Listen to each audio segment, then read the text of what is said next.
G'day. The book I want to discuss today is called Messengers. It was a relatively hard book to find, although I actually wasn't looking for it. I haven't seen it in any other bookstores.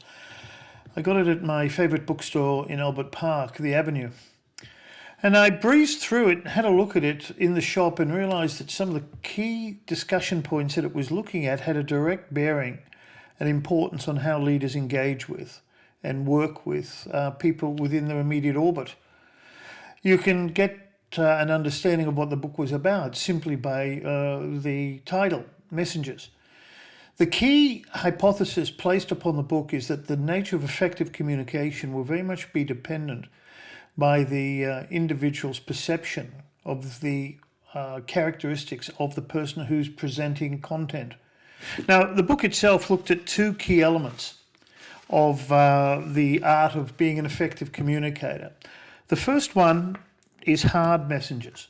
And this talks about key components such as socioeconomic position, competency, dominance, attractiveness, and so forth.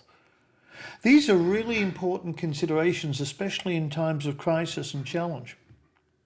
A very good example of that embedded within the book is the comparison between Neville Chamberlain and Winston Churchill. Chamberlain, as his father was actually the Chancellor of the Exchequer, and Neville Chamberlain became the Prime Minister. His message at the time, in the late 1930s, in relation to appeasement, people didn't want a war. They'd experienced the Great War and that was enough. And appeasement in the 1930s was regarded as a positive thing because it was avoiding conflict. And he came across as quite a pleasant, older English gentleman. In fact, that's how Hitler described him, although he didn't call him pleasant. He called him bumbling. But when it became apparent that war was unfortunate and it was coming, the British people realised that Chamberlain wasn't the man. He wasn't the messenger. And a famous speech in the House of the House of Commons went along the lines as, "Please leave for the sake of the country." And Churchill, who in the 1930s was a pariah, all of a sudden became the dominant messenger, and he weaponized the English language. So he was the right man for the job. He was the right man for the time in being able to communicate a message. Interestingly enough, at the end of the war, he was voted out. At the time, they felt that he'd done his job, and therefore the messenger or his style was not appropriate for the post-war world. So how does this relate to business? Well, it really comes down to what the challenges are and the level of characteristics that the individual places upon the person and how they communicate that information to the target group.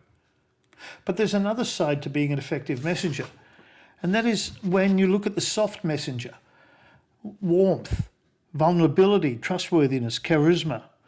So what we're looking at the other side of the coin is the human characteristics of what determines someone who's effective in terms of getting across a point of view.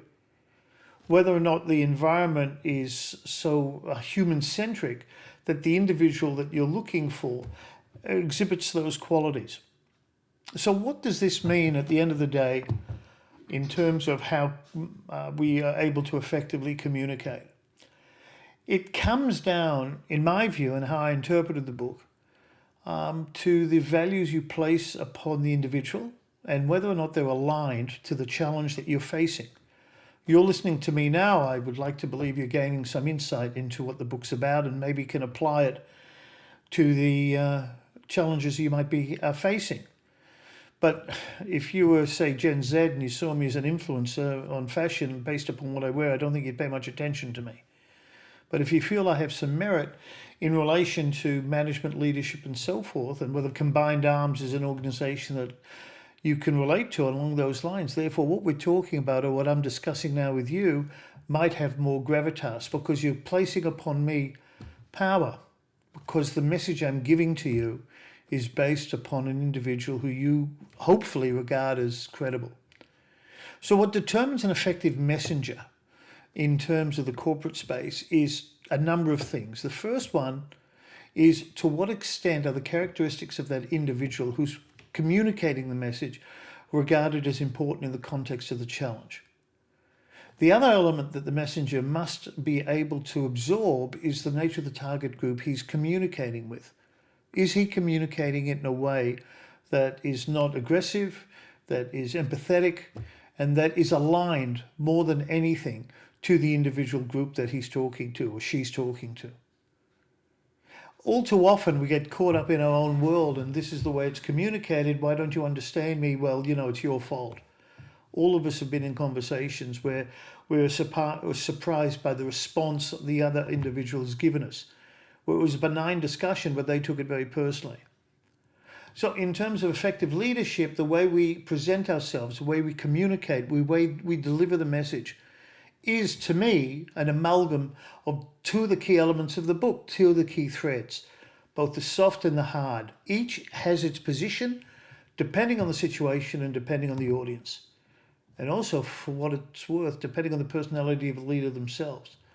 Do I recommend the book? I give it about 3 stars.